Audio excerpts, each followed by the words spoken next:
to be caught. Here I come now, let's play hide and seek. Riding on the playground, no one dares to make a sound. Round and round and round and round, no one wants to be first found.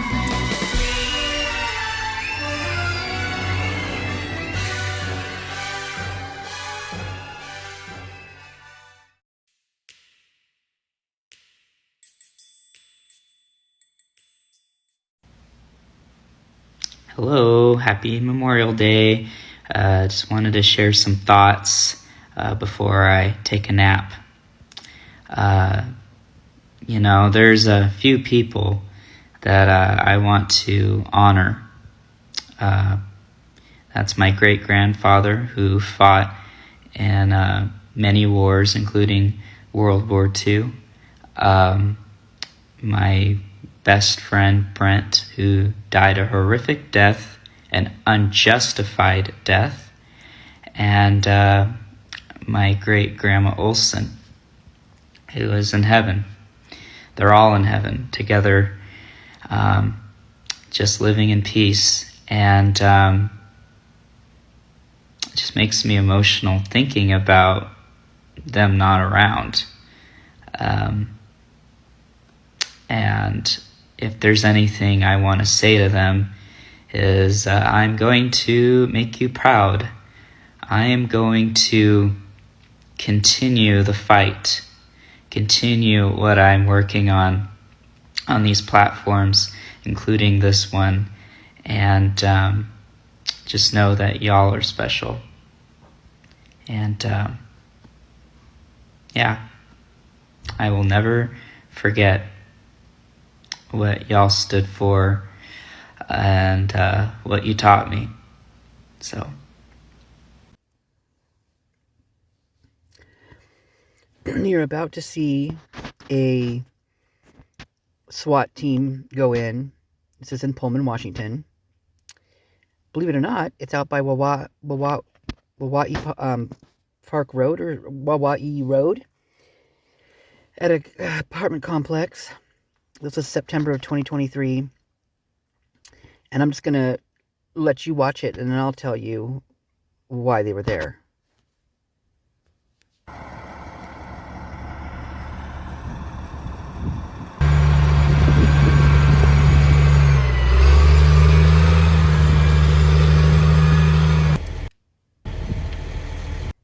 It's constantly buffering.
Love how the guy's walking sideways with his shield, like he's gonna protect himself that way. What an idiot!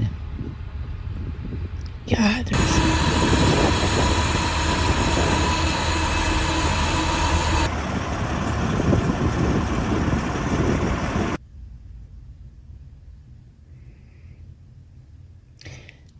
the way this video was made, it just buffers. I've had it loaded twice now, and it just does the same thing. So sorry about that. But at least you get to see longer shots of it, because this is important, I think. Not I think, I know.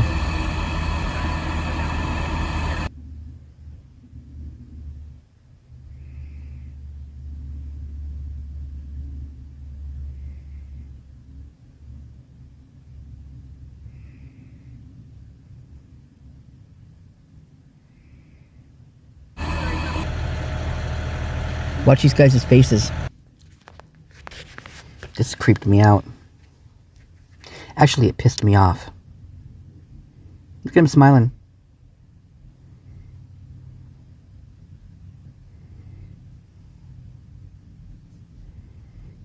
Who are these people?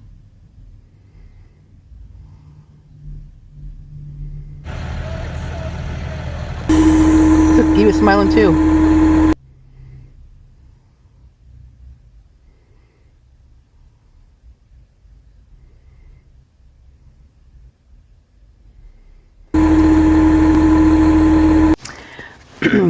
I'm sorry about all the buffering on that, but I've actually loaded this video twice, and this is the way it was loaded up or something. I'm not exactly sure.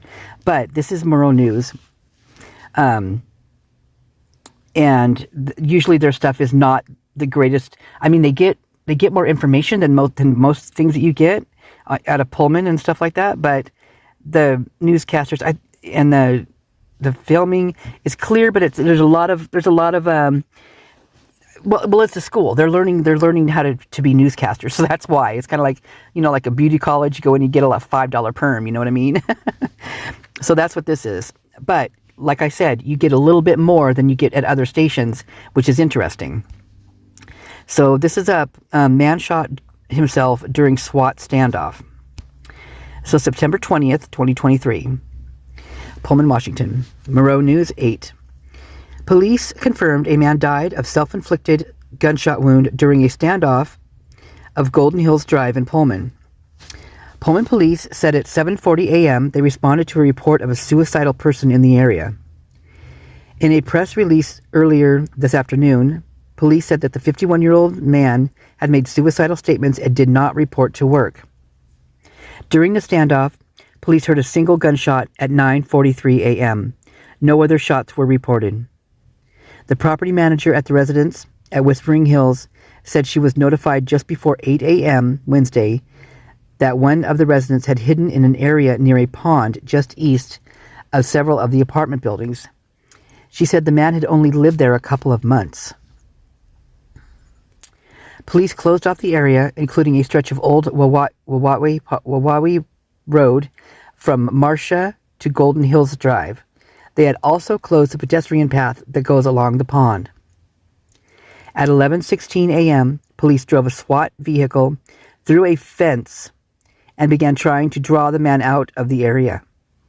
They used multiple drones to attempt to locate the man from above. At 11:30 a.m., police confirmed the man died of a self-inflicted gunshot wound. For more than an hour, police could be heard trying to negotiate with the man via megaphone. The Pullman School District had put nearby school on lockdown until police gave the call all clear at 11:41 a.m. So my question here is, first of all, there's another person, just like all the Moscow police reports, that is saying he's going to, undo his life, right? What is all of this? There's so much in this area. It's mind-boggling. I've even looked through other reports on other things, and I've never seen as much as this area. I mean, this one in Moscow, it's just crazy. Every single day. Every single freaking day. And some days, there's more. I mean, I've seen days where there was at least 5 people. 5 in one day. But if this guy, whoever he was, because I don't think I've ever found out what his name was. I've looked and maybe I can see it now, but this is a new video of this. Now I made an old one, a different video, so I'll see if I can find the video of that one. But this is the first time I've seen this Moreau one. But anyway, we hadn't heard of Wawawi Park yet, where Brent is saying that he has, he went for his alibi, or that's where his alibi is from. Or you guys know what I mean. I'm all tongue-tied. I just woke up, so I'm all tongue-tied. I didn't even get a chance to even, do my A-E-I-O-U or do-re-mi to get my tongue going. I don't normally do that, you guys. I'm just joking. But anyway, so I'm not quite awake, like in my total thinking power right now. So, but I wanted to get this out there because I did see the new Crime Circus one about the Brent Kopacka. And yeah, Poke Woke, she did a really good video on the different faces of Brent Kopacka. And I'll be playing that video as well. But that they're not the same. That the face that they're showing us, the face of Brent, that they've had, that the cops, the police, that the news, the media, the mainstream media, they showed us a picture of a guy who kind of looked angry. He looked like an angry kind of guy. And it's weird because I don't recall if I've ever used any of those pictures where he looked like that. I tried not to. I know there was one point where I could barely find any pictures of him. Now they're coming out more, and they're coming, like everything else. They shut things down when these things happen. They scrub it of what they don't want you to see, which is the truth, in my opinion. And they add their own pictures and they alter them, just like they did Brian. You couldn't find a picture of Brian that didn't look like he was angry, a psycho, just like a freaking crazy lunatic, because they altered all of his pictures. They made his eyes bigger and wider around the pupils. I mean, they made his features much sharper. They made his face red, or they darkened it out, or they did whatever they did. They did it. They made him look menacing, because that's what they needed the people to believe. Same with Brent Kopacka. They did the same thing. These guys took out a decorated veteran, a guy who was having some mental issues. He had PTSD from the war, but he probably, here's what I think, he probably didn't get a lot of help, because they don't do that. This is what makes me so upset too, is that they fight for us, to keep us protected. They fight for our country, right? But when they come home, they get nothing. They're treated like outcasts in most areas. There's some that I've seen some really good stuff, but most times, no. Because there's not enough people out there that understand this stuff. Just like in the swatting, I'm going to call it a swatting because that's exactly what I think it was, of Brent Kopacka. That was not a negotiator up there talking to him. No. I mean, I would have been freaked out. In my right mind, I would have been freaked out by what they were doing. I mean, the whole thing was just ridiculous. Just like I believe this one probably was ridiculous. I mean, this guy is threatening to, he's making suicidal statements, right? And did not respond to work. Well, usually when you make those type of statements, you're not out to hurt anybody else. It's yourself you're trying to hurt, right? Now, this was at 7:40 a.m. 11:41 is when they called it's been released that they can all go about their way, go about their business, that kind of shit. So, but they went in there in these big old tanks with all these army guys dressed in army, fatigues, cops or whatever, SWAT teams. And can you imagine what that must have felt like to that guy? I would love to hear how they talked with him, trying to get him, calm down, or whatever they did to negotiate with him. Because I'll bet you anything, it was a lot like they did with Brent. And this is also interesting to me because this is Wawawi Road, Wawawi Drive, or whatever it was called. And that's like going right in the direction where Brian went the morning of November 13th. Meaning he was nowhere near the 1122 King Road to have been able to commit what they say he has done. So this makes me curious about this person here. I mean, just for instance, I'm just thinking out loud. What if this person knew Brian or Brent?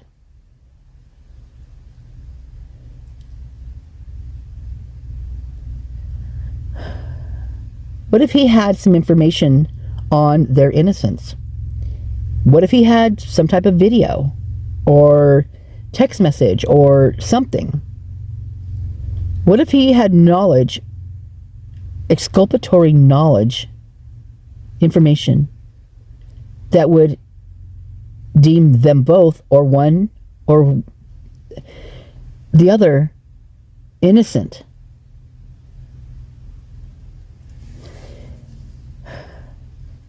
It's just a thought. But I think it's very strange that it would be on this particular road. Now, I don't know if this one turns off into these apartments, if it's off the beaten path, but the name stood out to me, and I was like, holy crap. Wow. Now, let me see if I can, I'm going to go and see if I can find the other video to this, because there's a couple of them, but I mean, I don't know if there's any news reports on it. I don't think I looked at that last time, but I'm going to see if I can find some more of this stuff and see if there's a name of the guy. I've not ever found a name. So give me a moment and I shall be returning. So you guys, as I'm looking for more of this guy, this particular person that was shot in Pullman in 2023, September 23, there's a bunch of Brian stuff that come up, and I'm going to do a separate video on this. But it was still the same Google search that I put that in, but there's so many things on here that are just ridiculous that this media has put out. It is unbelievable. I mean, like, let me go to the top here and watch your eyeballs. So,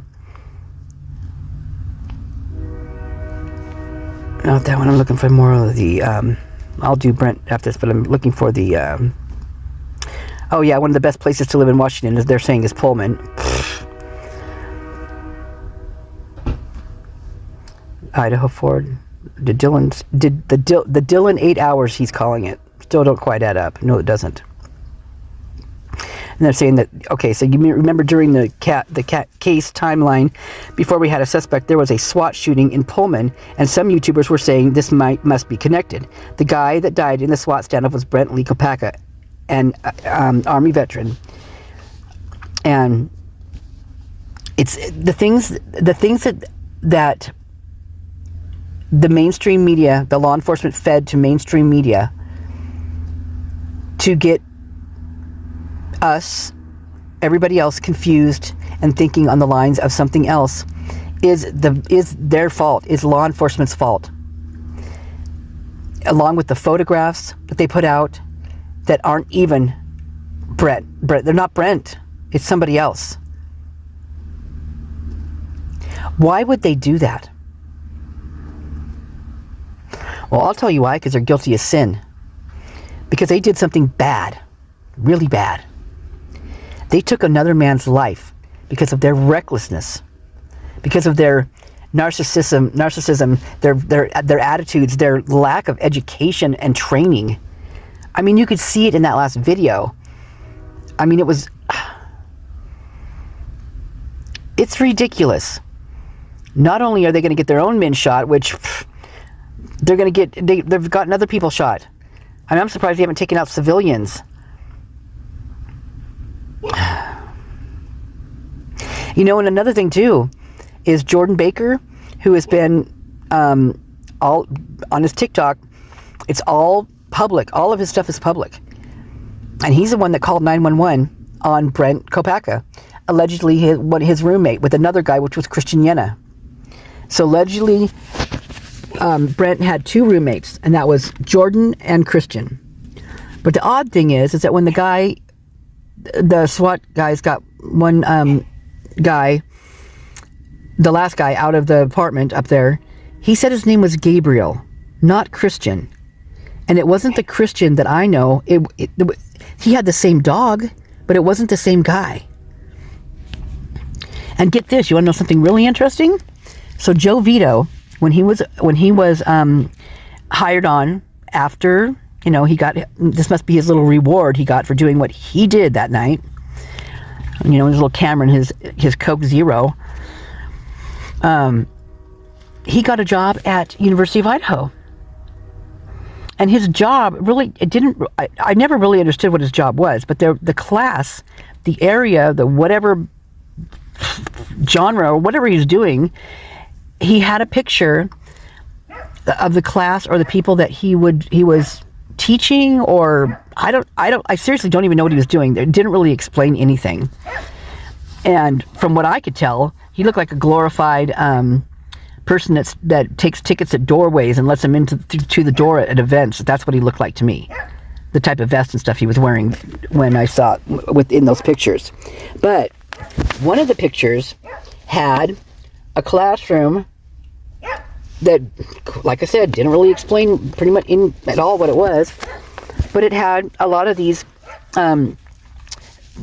So these black guys that are these black students that are there, they are very, very dark skinned, and both Christian and Gabriel are very dark skinned.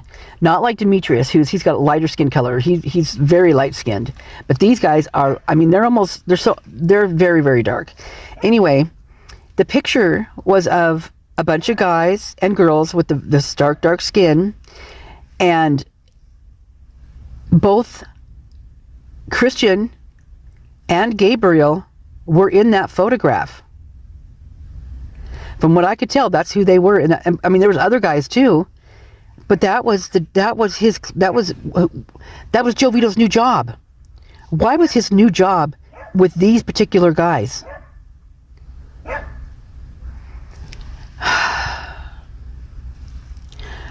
I'm curious if these guys are still around.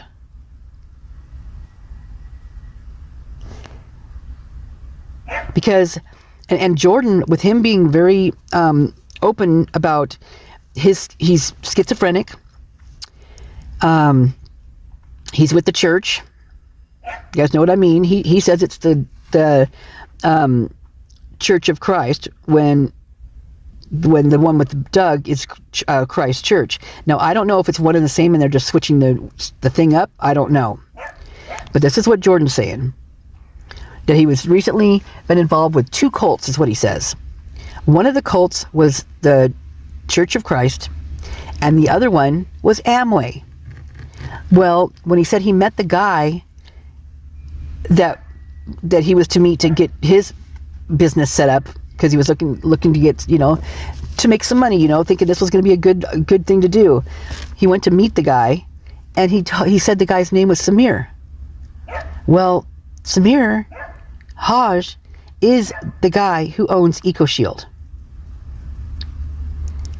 who went to prison because of some nefarious stuff he did for a while. He used to pay back about over $1 million in fees he's supposed to pay back, fees and fines. Yeah, that's who he said he met with Samir.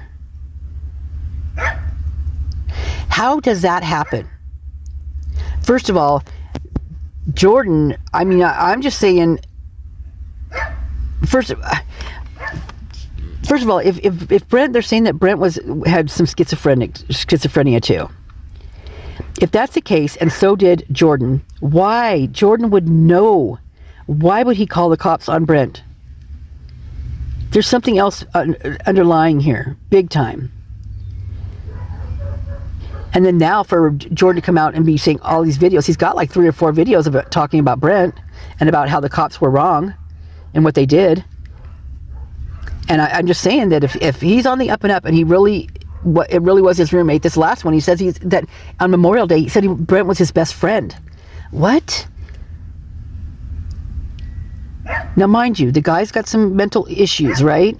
He looks like he's taking care of it periodically with his medication, but I'll bet you anything, that he might be one of the guys in those police reports that come out with the guy that the mother calls in like once a week and has the cops do a welfare check on her son because he's schizophrenic and he goes off his medication. He gets a little crazy, right?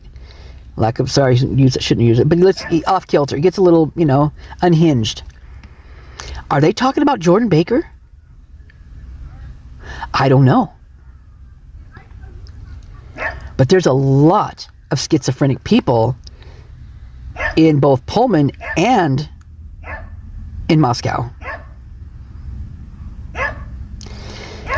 So it's scary. It's scary that a guy who's schizophrenic, who goes on and off his medication, can make a phone call and then get his roommate shot. In a real world, that should not happen. In the real world, they should have an interrogator who knows what the hell he's doing.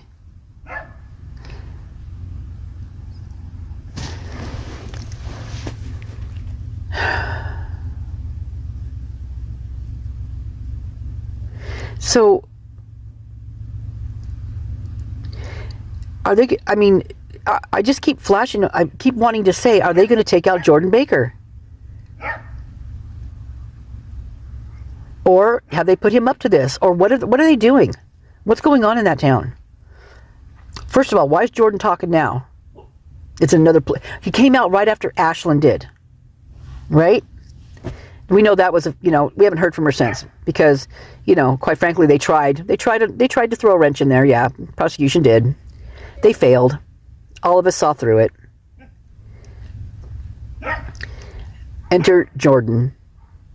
But he's on the opposite side. Like he's not saying the same thing, but he's outing people like me, like he's outing like Smear with the he's saying it was Amway though. And I'm just wondering how seriously connected Pullman is to Moscow. They've got to be like arm in arm, literally, with what's going down. Because of this, because of all this stuff right here, because of things like this. I mean, what small town like that takes out within within 10 months basically takes out two guys who are having mental issues with SWAT, and one of them on the road where Brian says his alibi is coming from. The Wawawi. I don't know why that always stops me whenever I try to say that word. Wawawi Park. Why is it all? I mean, could it have been anywhere else, man? Seriously. It's like, whoa. Let's see what else is in here. Again, here's my thing I've been saying from the beginning. I believe this has got to do with, first of all, agricultural. There's something agricultural, farming, land, whatever it is, water. My biggest thing is water. Like when it's all said and done, and the last people are standing on this earth, what they're going to be fighting for is water, because we all need water. So that is my, from agricultural down to the water, and then it was the steroids, right? I'm on that, right? And it's just, they have to protect their main way of making a living, what their state does well, right? Who comes to their university to study? The agricultural students. They've got to protect those things. And with agricultural, that brings me right to forestry, which is one of the owners of that Elantra, which is a University of Idaho graduate in forestry, who may have been at the Lumberjack Classics, that the Moscow Axe throwing put on. I mean, Moscow Axe was only open for a little under, they opened up like maybe 2 or 3 months. Was it? Not very long. And they threw this huge Lumberjack Classics, where like all these university lumberjacks came to compete in this thing. How does that happen? Well, one of them's a graduate of the U of I in agricultural for sure, yeah. And the other one's got his hands in some other business, which is really crazy. Kind of like, well, let's see. What did he do before then? He designed and made blades, weapons. That's what he did, or does. I don't know if he still does it. But, hence opening up a axe throwing joint.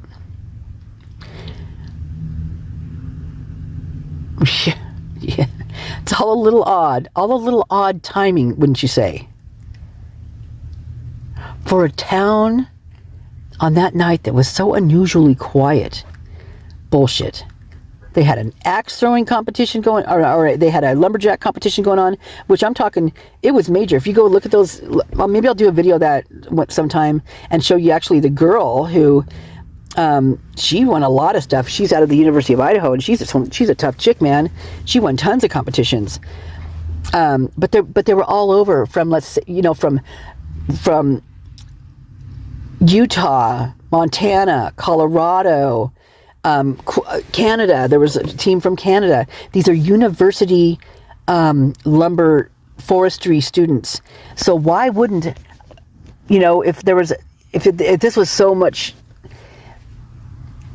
if it was a fun thing to do and this is what they like to come and do in their field, you know, they do, why wouldn't somebody that graduated from University of Idaho drive up from Eugene, Oregon in his white Elantra to come to the Lumberjack Classics? Why wouldn't he? I mean, I would think that'd be a fun thing for them to do. Yeah.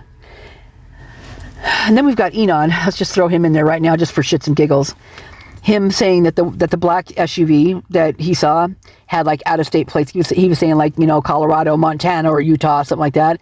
Well, that would have fit right in with the axe, you know, that with the Lumberjack Classics, you know, the out-of-towner university students who, you know, in forestry. Right there, that would have fit right there, right? So don't forget that Brian Mumby had to go home. He lives in Eugene, Oregon. That's where he lives now after graduating from the University of Idaho in forestry. And so he now lives in Eugene. So he would have had to have driven home, right? His car, his white Elantra, back to Eugene, Oregon, to go home, to go to work the next day or the next day after that. Okay, that's all I'm going to go with that one. So then you have the football game that's going on. So after the football game, what goes on? A lot of energy. I've been in college towns. I had a boyfriend who lived at one of the houses where they used to call it the shop. It was called the shop. It was University of Washington, up, you know, near Seattle up there, and the house, the shop, there was a bunch of really great football players. That season was super, super good. But they all lived at the shop. And after a football game, those boys are partying, right? So quiet my ass. Bullcrap. Then you've got the holiday, the school, you know, they get to take their little vacation, you know, off of school there for the holidays, right? So they're all getting ready to go. They're maybe leaving, maybe they're having parties before they leave, because usually that's what they do. They don't usually just beat feet out of town. I mean, Thanksgiving wasn't quite yet. You know, you still had a week or two before Thanksgiving was even around, so you had plenty of time to have a couple parties, hang with your buds, not have to worry about school work, that kind of thing. And or your parents by going home and partying with your schoolmates. Oof. Unusually quiet night. Okay, then you've got the Sigma Chi party they keep talking about. Well, everybody, they can't party at Sigma Chi, at the frat house. They can't party there. That's why they have houses off campus that are called annex houses or satellite houses.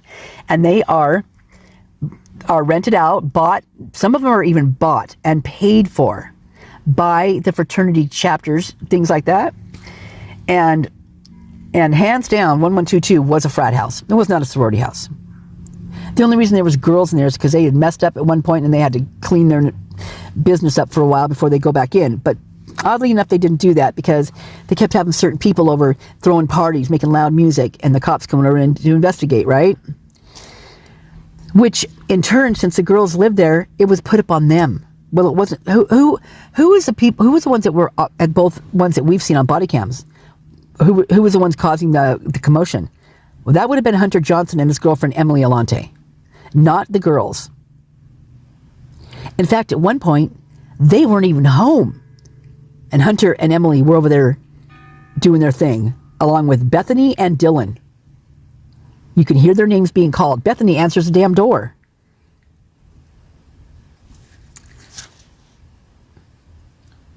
And you got a Sigma Chi hanging with Hunter over there, Sigma Chi frat guy, Conrad, who, you know, why are these, Hunter's a Delta. Hunter's a Delta like Jack and Adam and stuff, which is interesting to me, that Sigma Chi, if they're going to be doing this business. So that makes me think that they had a business together. They had to get along, those two chapters, because they had a business together. What that business was, I don't know. I can only speculate. In my mind, I know what that business was, but I'm not going to say it out loud. You guys all know. And periodically, they've got to get together to conduct a business and to separate, you know, maybe a delivery or so. And so they got to get along. But you think about this. You've got Delta and you've got Sigma Chi. Sigma Chi with Ethan, Xana's boyfriend. You've got the houses around there, like the one had the audio ring cam. That house housed newly transferred Wazoo students, now University of Idaho students, who had boyfriends that were Sigma Chi. This happens to be, down at the grub truck, the girl with the red backpack and the other taller girl next to her. Those two girls, those are the girls. And their boyfriends were number 8 and number 9. Yet all that stuff was scrubbed at that point in time when you're looking for that kind of stuff. Who's red backpack girl? Who's red backpack girl? Well, I found who red backpack girl is. And I have a whole nother video on that one. I've got 2-3 videos on that one, lengthy videos showing all of the connections. Because what they did was, after they thought the heat was off, then what they do with the photos of the past photos, they start trickling in slowly but surely. Pretty soon you're seeing the connects. And then I'm telling you, this one blew my mind when these started connecting on this one. So when we're talking that none of this has anything to do with the other, it's just a lot of, it's not true. It's all connected. From what I found, it's all connected. Right down to a Wazoo student transferring to the University of Idaho after it happens. There's pictures of her with her Sigma Chi boyfriend sitting on the front patio, or the front deck of the house where they got that audio footage from.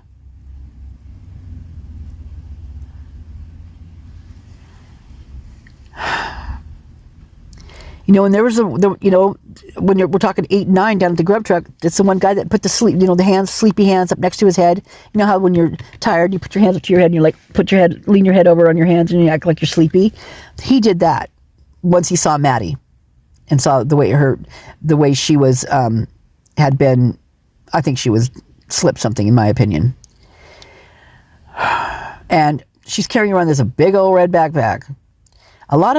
Not a lot of them, but the girls. Now get this. Here's another thing. The girls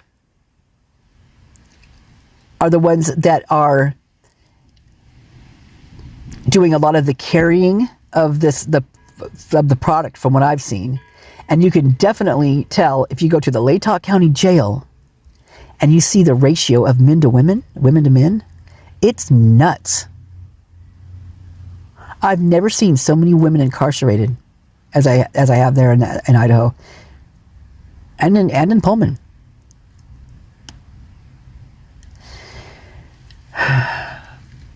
Well, and then Peyton comes in. She's the one that went up at the grub truck and hugged on Kelley, sorority sister, ex-sorority sister. But she also carried a very large purse, and you can see her palming down at grub truck. You can see her palming at least twice that I found. I'm sure there was many other times, but she's palming out of her purse. Yeah. Who brings that big of a purse down to go out to have something on in a college town on a night with all that stuff going on? You don't bring a big purse for no other reason than to have stuff in there to, divvy out, in my opinion.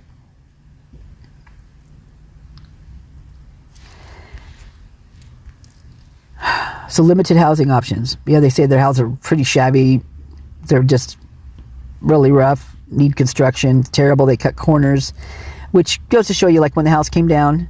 I mean, mind you, they went in and they gutted the place. They took out the appliances.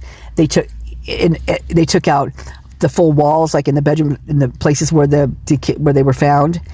Maybe, hopefully, for evidence. But what I feel is they took them out so that we couldn't see it, so we couldn't see what was supposed to have been in that house, which was the bloodiest scene that they've ever seen. Like, it was just walled. It was terrible. Yet there was nothing when that house came down. So you have no appliances in there. In my opinion, they also, and this is why they protected it like they did. And this is why they put the fence up, and this is why they didn't want anybody going in there, because it was dangerous to go in there. Because they took out beams. This is all my opinion, pure speculation. But they took out beams, supporting beams for that house. Major walls that would keep that house standing, right? They took those types of things out, and they also took out, I believe, the electrical, because why wouldn't they go in and strip all that stuff out of there? Because they could make money off that copper. And the house would come down a lot easier. So they're making money there. And granted, you know damn straight that those appliances went straight to another apartment building or somewhere in the vicinity that needed a refrigerator or a stove or a washer and dryer. They didn't just take those to the landfill. They repurposed those things. They took out all the furniture that was in there.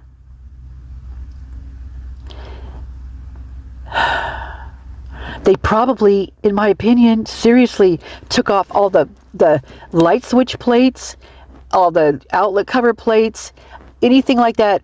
I mean, windows. Were there windows? Was there glass in those windows? No, there wasn't. There wasn't any glass in there. They took the windows out.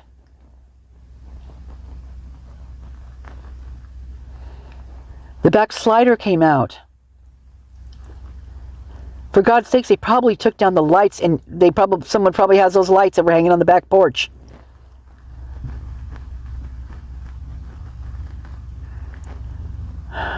The cabinet doors were taken off of the cupboards.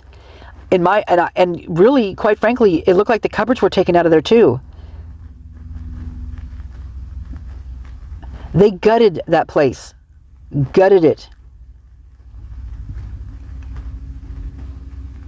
That house was basically just a frame with a few walls inside, because some of them had been taken out and beams had been cut into, to where that house, when they were time to demolish that house, that's how come it folded like it did. That house folded in on itself because there was nothing to hold it up, because they took it out.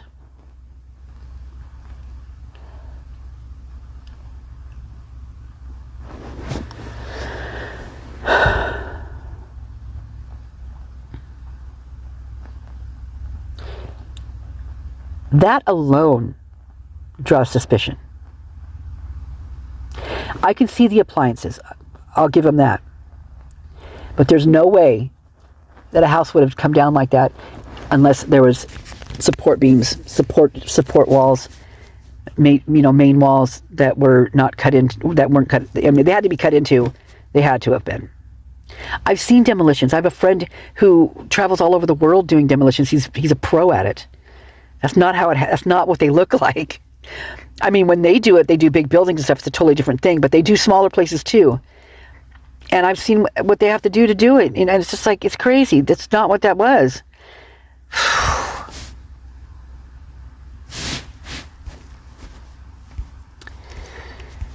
What else did I see in here?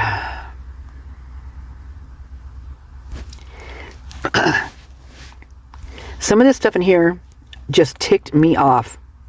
And this one was this one, excuse me, I found really interesting because of the wording of it. So I might go back into this one and read this particular article on a separate video. But right here I'm going to tell you. It says, who are the 4 killers in Idaho? What? Nearly 7 weeks after November 2022 slaying 4 University of Idaho students, suspect Brent Kopacka was arrested. But what is this at the top? Who are the 4 killers in Idaho? That's really weird. So I'll be saving that one. And then, how did they find Kohberger? Well, later, as they began searching for the car seen in the video footage, the police at nearby Washington State University found a white Elantra registered there, identifying the owner as Mr. Kohberger. Okay. So as I'm going down through this, right, each one's a little bit different. But did Kohberger know the victim? His defense attorneys say in a court filing that there was no connection between Mr. Kohberger and the victims. This was September of 2023 that this was filed. What was the motive for Kohberger? These motives disgust me. How they could have put this shit out there is, I'm going to use the word, I love this word, flabbergasted, that they could have done this. He would have been in a heightened state of arousal. And that means he was emotionally aroused or even sexually aroused as he was killing those girls. And I suspect it was both, said retired FBI profiler Mary Ellen O'Toole. Shame on you, Emmy. That heightened state of arousal is driven by hatred, not anger, she added. Sick, people. Sick. This was when? When was this? January 19th, 2023. Holy crap. Like right after it happened, this profiler is going out there and saying this kind of stuff and naming Brian.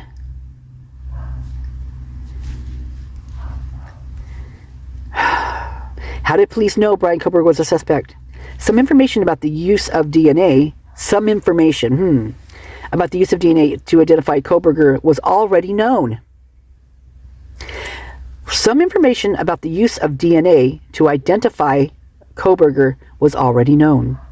Law enforcement sources previously told NBC News that DNA played a role in helping investigators hone in on Kohberger, and a probable cause affidavit unsealed in January stated that the male DNA was left on the button snap of the knife sheath.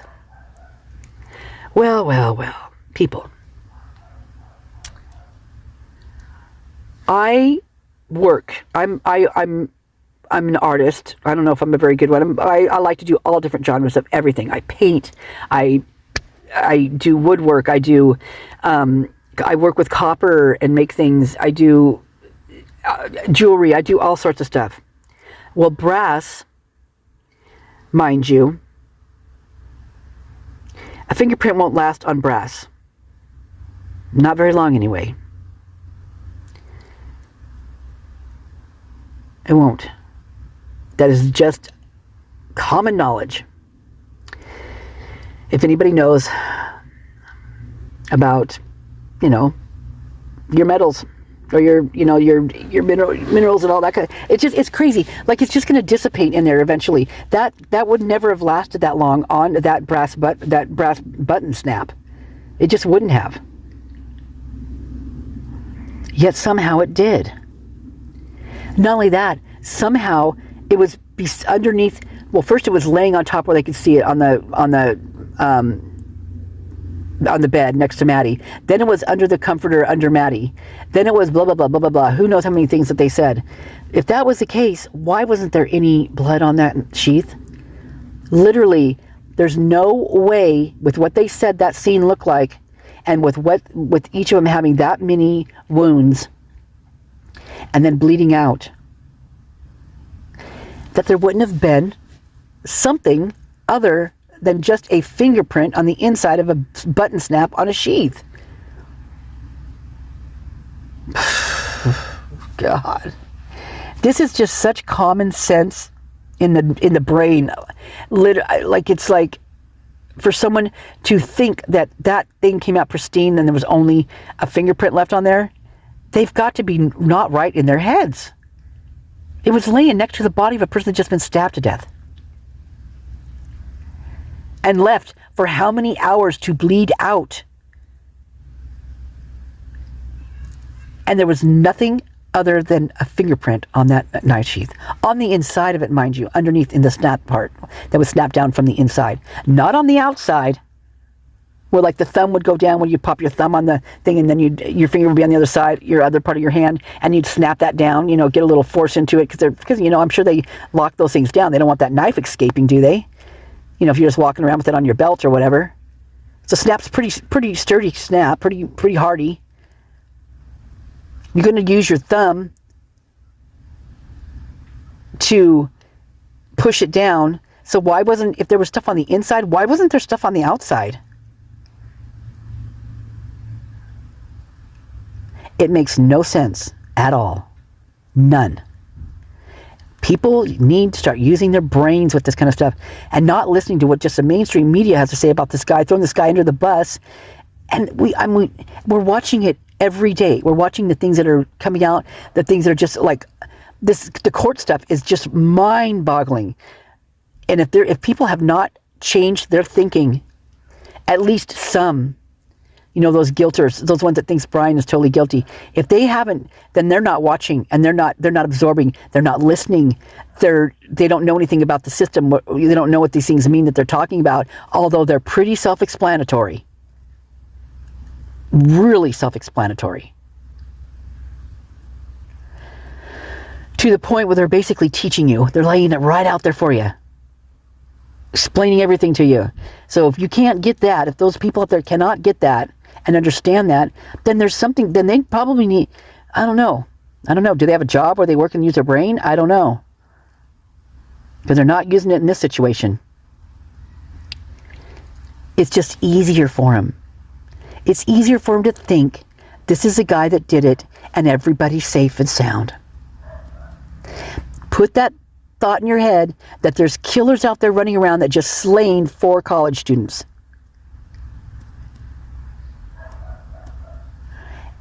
Put that out of your head, you guys. Don't even think about it, because if you put that out of your head, you're going to be safe. You'll be safe and sound. No worries. You can go to bed at night. There's no boogeyman. They caught the guy. Well, good luck with that. Good luck with that. And good luck with your parents out there that have kids at that school, at that university, in both those towns. Because if they can do that to those students and to the students that died prior to that and after that, they could do it to your kids too. They're not immune. In fact, all your kid needs to do is quit his sorority or his fraternity, and the gig's up, man. The gig is up. Because you don't get to do that. You're there for life.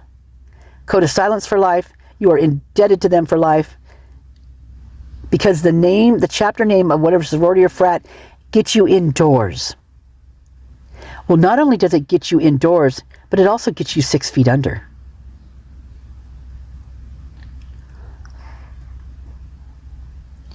And you have no say in it. If they deem that you've done something to taint the name, tarnish the name of the chapter, the fraternity or sorority, you're the bad guy or girl. If they think you talked about something that was under the code of silence, ooh, you'd be really bad. And what do you think? If they're leaving a sorority or a frat, they no longer want to be in that chapter or be under the Greek row thumb, ugh. Then what does that say? That says that you don't want to be there for some reason. You no longer want to be part of that for some reason. You're not comfortable, something happened, whatever. Well, what's the first thing you're going to think? Oh, they're going to talk. Code of silence is no longer there because they're no longer honoring the sorority or the fraternity. So they're no longer going to honor that code of silence. And with that code of silence, it protects everybody involved or even not involved. Say someone was even, okay, for instance, let's say code of silence. In a hazing. Let's take Hudson Lindow, for instance. He wasn't there very long, and now he's gone. He was gone a few months, 6-7 months before the Idaho4 slayings. for Kaylee, Maddie, Xana, and Ethan were taken way too early. And for no good reason. Even, no one should be taken out that way anyway. It's just the whole thing. But let's just take that, for instance. And it's not written in stone. It's not documented that this is what happened. They're saying that he drowned, was found face down in a creek outside, just feet away from the fraternity house door. Found it like 11 o'clock in the next day, after he'd been at a party with all the kids that were at the 1122 King House. Now, mind you, Kaylee didn't live there yet, but Maddie and all the bodybuilding girls, all those, Emma's friend is Ashlyn. I mean, the whole gang, they're all over there partying. And Hudson was with them. He was a pledge. He was new. He was good. Hands down, he was going to be hazed. Because he was pledging, he put a bid in to be in a fraternity, and once they accept that bid, then they get hazed. Because they got to break you down to build you up to what they want you to be.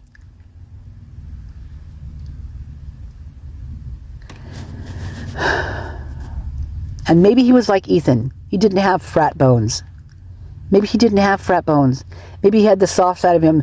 Ethan had the soft side of him. From what it looks like with Hudson, he did too.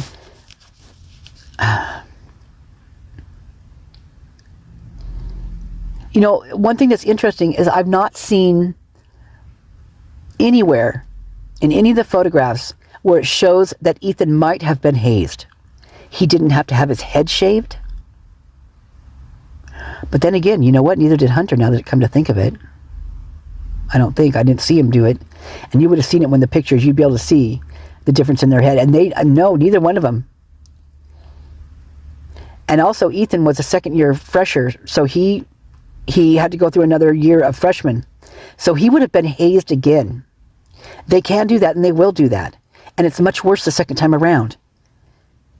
And if your grades aren't up, which is what they say with Ethan, that he was not really academic. He was, he was social butterfly.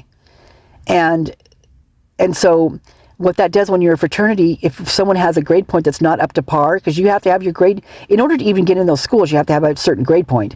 And if it goes down below that, then you might be let go, kicked out, lose your funding. But in a chapter, in a fraternity and sorority, you have to keep your grade point average up. And so if it goes down, you're hurting the whole fraternity. Not just yourself, but the whole group of people that live there. And the name alone. The name. Don't forget the name. That's so important. The name. Got to keep the name, polished off and nice and shiny. So when that happens, it was said that they got Ethan a tutor.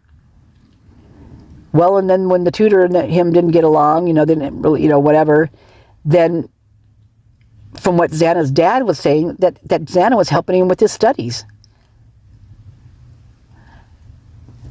But Ethan, I believe, was at the King House, moved into the King House for a few different reasons.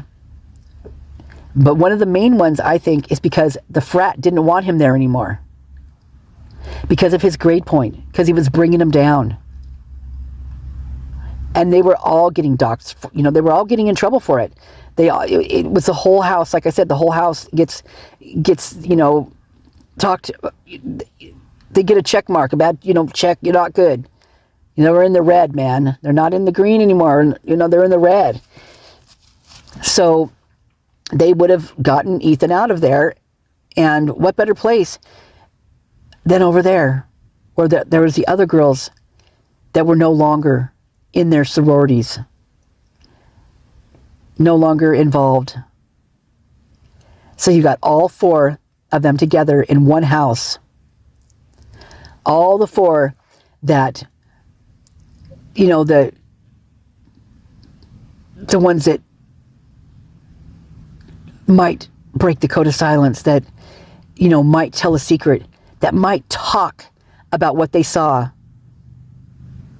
at a hazing. They might talk about the one they saw the night of Hudson Lindow. and the next morning finding him deceased.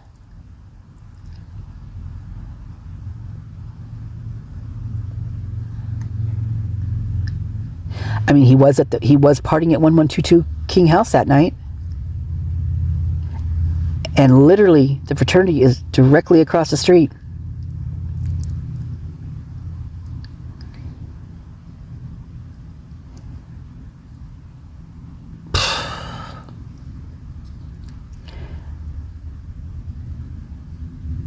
If that indeed was what that was all about, I think there's several, but that would have literally put everybody, all of Greek Row. You can't be talking about the hazings. Mum's the word, man. Hence the code of silence. The code of silence is there for a reason. They have to sign something. What is it? The no, where they don't talk. It's a thing you signed where they have to sign that crap, you guys. If you're going to be in that chapter, in that sorority or that fraternity, they have rules. They have to know. They have to be able to recite everything about it. They have to know who the founders were. They have to know. This is part of the hazing that they do when they're going through these weeks of this crap that they got to go through when they're pledging. Is they have to learn those things, and one of the things they make them do is that when they ask them questions about like who the founder was this time or this time or this time or what was this, all the different things that they're supposed to know about that particular chapter. If they get something wrong, they have to drink. They have duct taped to their hands. Their hands, like their hands are cupped, like you're holding a cup or a bottle, for instance, a fifth of alcohol is typically what it is. They duct tape that fifth of alcohol, straight ass alcohol, to your hand. Around the bottle, back around your hand, back around the bottle, back around your hand. You ain't getting it off. Not until it's gone. They give you so many hours to finish that alcohol. Straight alcohol. Now, you've got these guys walking around with these things duct taped to their hands, drunk off their butts, blinded drunk, to where you're blind. You don't see anything anymore. You're blacked out. You're in a blackout stage. You're still functioning at that point, walking around, but you're not really walking great. In fact, you're probably mostly slipping, sliding, and falling, and stumbling, and bumping into walls, because not only are you blinded, blacked out, hammered, and trying to stand up straight because of all this alcohol that's rushing through your system, but they're also doing stuff to you that throws you off kilter, like hitting you, or spinning you, or blindfolding you, or waterboarding you, or making you do exercises, boom, boom, boom, boom, boom, and then drinking a whole bunch of water, and then drinking alcohol. So not only are they depleting you of any food in your system, but they're exhausting you by keeping you up at all hours, and sleep deprivation, and with the alcohol. So they've got all these things going on where your body was going to shut down. First of all, if the way Japanese take themselves out is they just drink water. They just keep drinking water, because it depletes your electrolytes. And what your body does, it goes into a convulsion, a shock. It goes into like seizures, and because your body can't run without the electrolytes. And the water, there's so much water that no longer your body's deprived of the electrolytes. So you're out. So when you hear about these seizures and these things that we're reading in the police reports, more than likely, that's probably what's going on. Someone's been hazed, they've been deprived of food, sleep, given so much water, waterboarded. Literally, it'll make them exercise and do push-ups in a room that when you don't go down when you're doing the push-up, that your face is immersed in the water. And it's usually in the basement somewhere. So you think that's good water to be getting in your system when you've already had too much water as it is? Hence the police reports being called in periodically, usually during the winter months where they're doing the hazing, where there's a hose in through a window, and the water is turned on full blast. What are they doing? They're filling up basements for a hazing is what they're doing. In my opinion. I've read and read and read and watched and watched and watched all different things on all different hazings in all different countries and states all around the world. And it's the same here in this university. The difference is that other places are like standing up to the plate. The adults, the ones that are supposed to be teaching these kids and morals and the right thing to do, the wrong things not to do, are standing up and they're doing the right thing. They're abolishing those fraternities. They're taking that whole chapter out. You see University of Idaho doing that? I mean, Pullman even did it recently, but do you see U of I doing that? Oh, heck no. Oh, no. No, they're not. In fact, if anything, it's stronger now. It's happening more now. It's deadlier now. It's disgusting. How does one get better by being made to drink alcohol and get your blood level up to the point of near death? How's that? First up, how is that good for your brain? First of all, it's not. It's not good for your brain at all.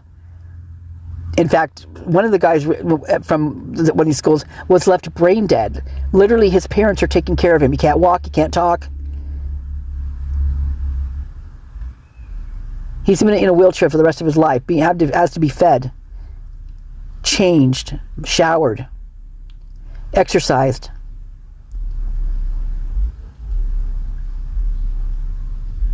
That's what alcohol does to your system, your brain, when you've had too much of it. And then when they leave you, instead of taking you in, when they see what's going on, they leave you there. Oh, they'll just let them sleep it off. Meanwhile, the body goes into seizure and into convulsions because your organs start shutting down. So what your body does when it does that is it takes your least used organs, the ones that aren't as important. They're all important, mind you, but it takes the ones that you could function on without them. And they shut those down first, right? They start shutting that stuff down. And then it gets to the point where when you're still not able to, nothing's helping. You're not being helped in a hospital or anything like that. Then these other organs are going to start shutting down because it's trying to keep you alive with your brain and your heart. And when that's, and all the other organs have shut down and it can't do anymore, then that's when those go.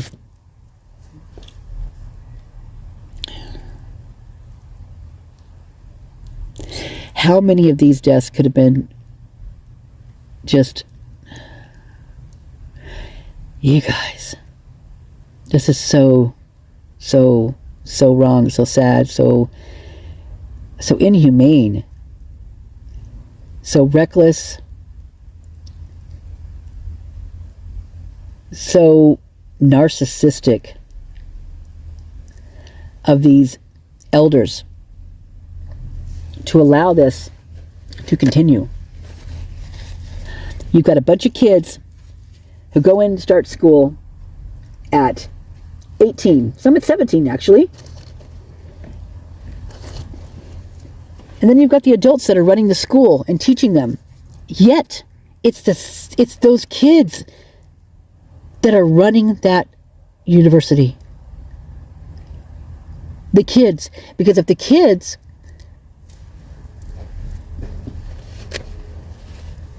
weren't running that university, and the adults were doing the job that they should be doing, by hence being an adult,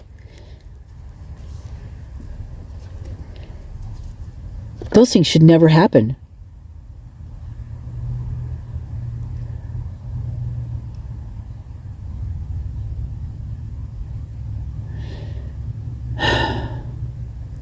I wasn't planning on talking this long about this, Not even close. This is an hour long already. I'm going to let this one out, and I'm going to continue talking. I'm going to continue doing what I was doing. I'm just going to keep going through it because I have to. Because if someone doesn't drill, if someone doesn't get on board here, I mean, God, can you imagine what these people, these ones that have been taken out, can you imagine what they would have done in society, what they have given back to society, what they have brought? I mean, some of them could have cured, diseases. They could have they could have ruled. God, it just, and the hearts, the goodness in these people. I mean, they could have been nurses and doctors and scientists. They could have been a mom, a dad that just loved their kids and taught them the rights and wrongs of what it is to be a human being that cared for other human beings. That alone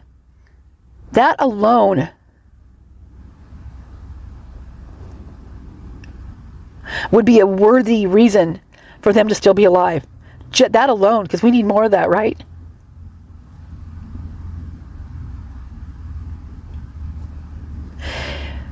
Is that how they determine it? Do they determine it by the chill of the person's blood? If you're not chill enough, man, you're not going to make it. You're too warm. You're too friendly. You're too nice. You're too caring. You're too helpful. You're too family oriented. Well, yeah, we'll knock that one out of there because, yeah, you got to remember the alumni. It's all, it's all there. We'll take that one out of there. But most of those are too in that case, but just in a different way. In the way that I'm talking about, those family-oriented ones don't have to protect each other and because if they've done something bad, they don't have to do that because that's not who they are. They're the ones that protect people in a good way, like when they're being hurt, like, for instance, in this way. Like how Kelley would have protected Maddie, and Ethan would have protected Xana, and vice versa on all of them. And then you got the ones standing around watching this happening, letting this happen. Letting it happen. Standing around watching, and then being quiet about it. Not talking about it. Nothing to see here. Nothing to talk about here. Didn't hear nothing. Didn't see nothing. Wasn't even there. Those are the people you need to be watching out for. Because those are the people that are cold and calculating and reckless and self-righteous, entitled, you name it. They're the ones that are going to get up the next day after something like this. It might affect them for a little while, but nothing like it would affect even a normal person. But someone with a little more empathy, like, who I think Ethan had. And all of them I felt like were like that. These people were partying the next weekend.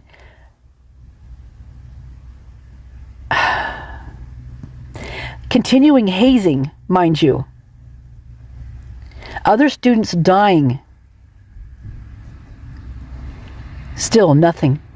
Nothing to see here. Business as usual.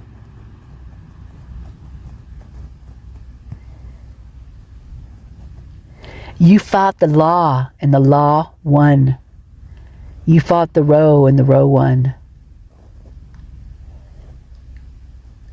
What if they weren't even fighting? What if they just wanted some peace? They weren't going to fight about it. They didn't have those bones in their bodies.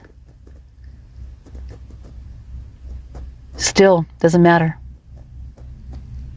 You signed an agreement. You made a promise. You pledged to this fraternity. You pledged to this chapter, to this sorority. You made a promise. And if you can't keep that promise, there's going to be some issues. We're seeing what the issues are. You parents out there, you think about this.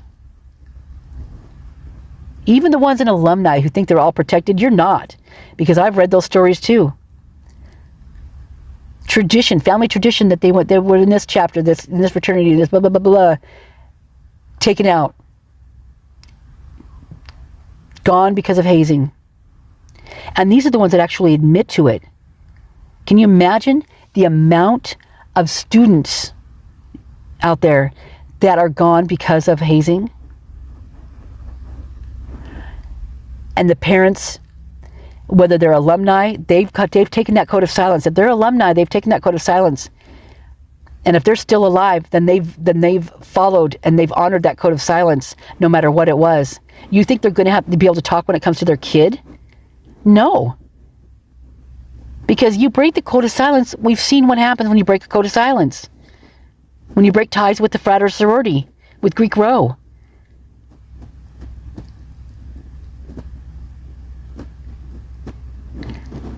You don't do that. You don't get to do that in their eyes.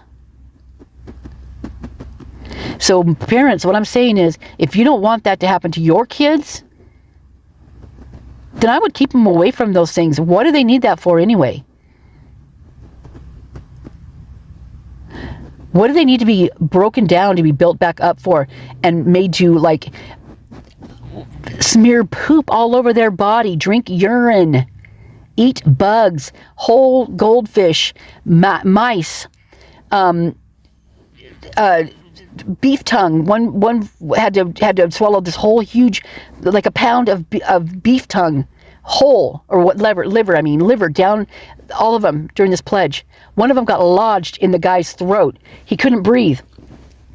It was lodged in there. It wouldn't go down. The other frats swallowed it. They greased it up with olive oil or whatever they do. The other guy couldn't get it down.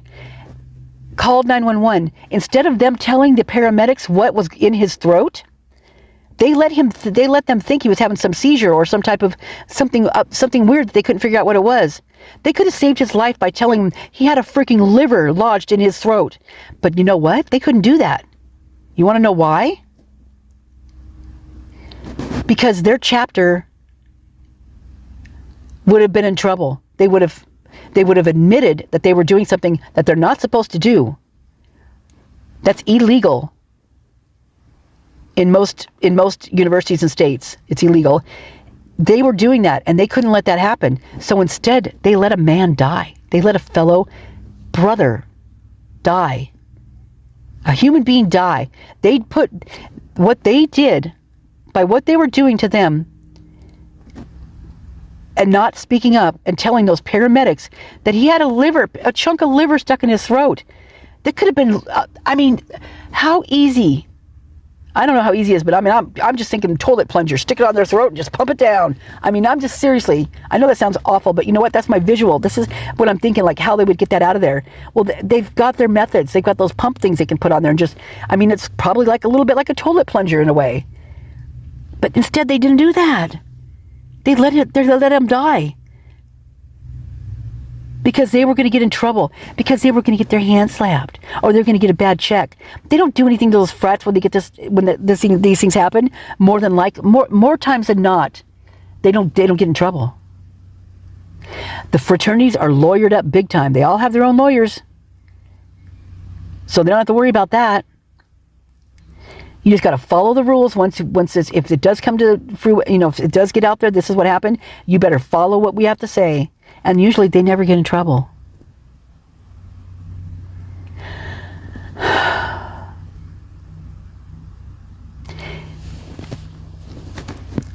It's disgusting. Pretty much what this looks like to me is they're breeding killers. And they're saying it's okay.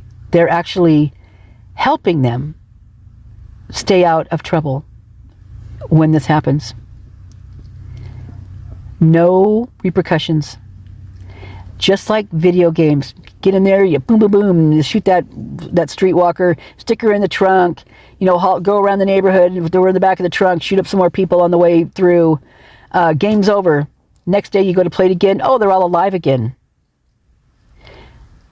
It's not the way it is. But this is what's going on. This is just, they're to them, people are disposable. It's pretty obvious they're disposable people.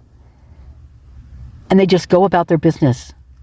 In fact, Molly Gray, the semester afterwards, she wrote, "This is the best semester ever." She's all laughing, jumping, having a grand old time. She's one of the girls down at Grub Truck who didn't even talk to Kaylee or Maddie. Kaylee was in her sorority. She didn't talk to her, but I'll tell you what she did do. She pointed at her. She laughed at her. She was mocking her. That's what her sisters did down there. And if you people don't see that, you're blind. Because it's all down there. And I've watched many Twitch streams after that of the Grub Truck. Nothing was like that night. Not even close. I mean, I'm talking not even close. That was a whole nother... That was a whole nother world down there that night.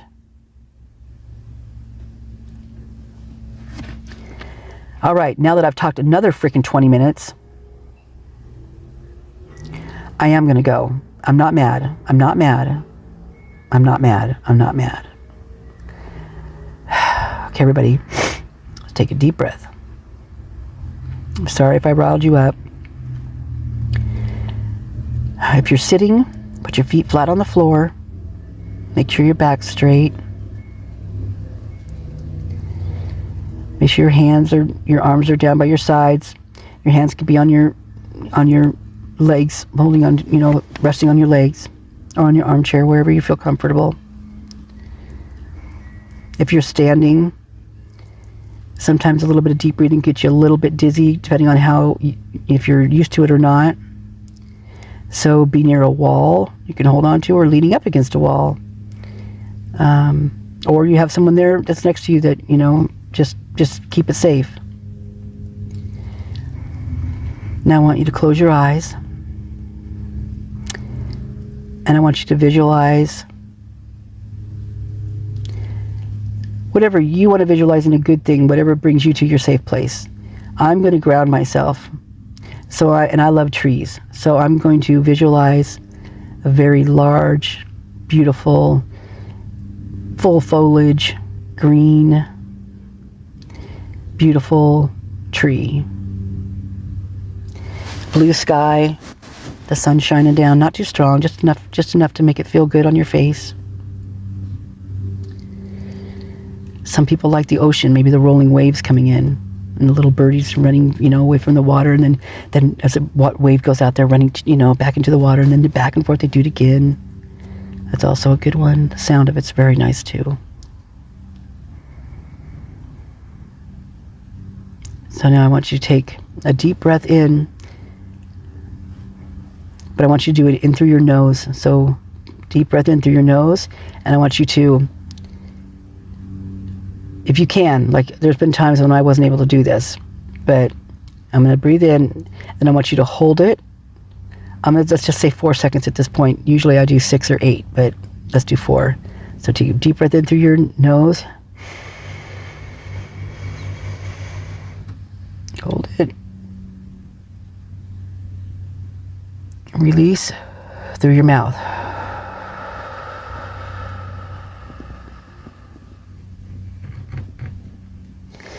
When you release, I want you to, when you inhale and when you release, I want you to both, on inhale and on exhale, to inhale as long as you can, where you just can't inhale anymore, then hold it for 4 seconds.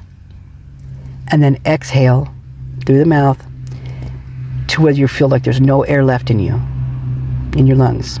You want all that air out of there. Then you wait 4 seconds and you do it again. Inhale through your nose as much as you can. Hold it for 4, then exhale through your mouth. Okay, here we go. And visualize just being grounded. I just visualize positive energy coming in, negative energy going out. Bury that stuff. Get it back down into the earth. It's going to come out through your whole body, and it's going to escape through your feet. in your hands. It's going to just go right back down. You don't need that in you. Okay. Ready? Inhale through your nose.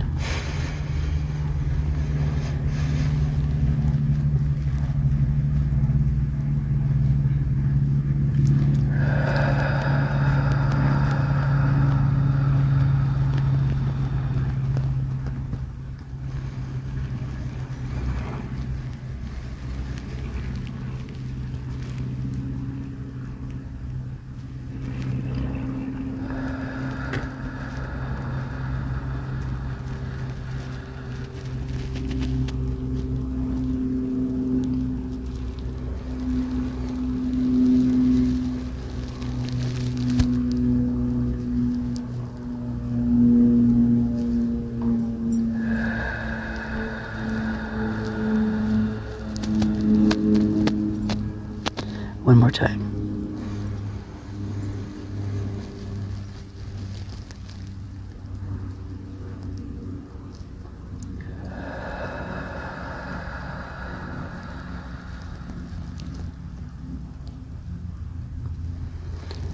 Oh gosh, that feels so good.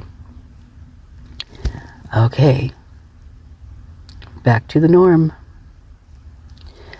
I love you all. Thank you for listening. And take care of yourself and people around you. Because we're not going to be here forever. And while we're here, we might as well might as well be a good time, right? A safe time. A loving time. So if there's no one there near you right now to hug you, wrap your arms around you and give yourself a hug. And don't forget to rock gently a little bit back and forth like you're rocking in a hug. I love rocking hugs. I'm rocking right now as I'm talking. My eyes are still closed. And I'm hugging y'all. I'm hugging y'all. Alrighty. Pass on the hugs. Do that. Just do that. And watch how people react. Some people will melt underneath your arms around them. Some people don't really know what to do, but eventually kind of relax. Don't just go straight in and do the hug thing. Make sure you do a little rocking. Very gentle, very slow. That tends to help people who haven't been hugged or touched recently feel at ease. A little bit of rocking. Just slightly. Just enough to where you can feel it. So it's not an awkward just standing there, Do a little rocking. So have a beautiful day and rock on.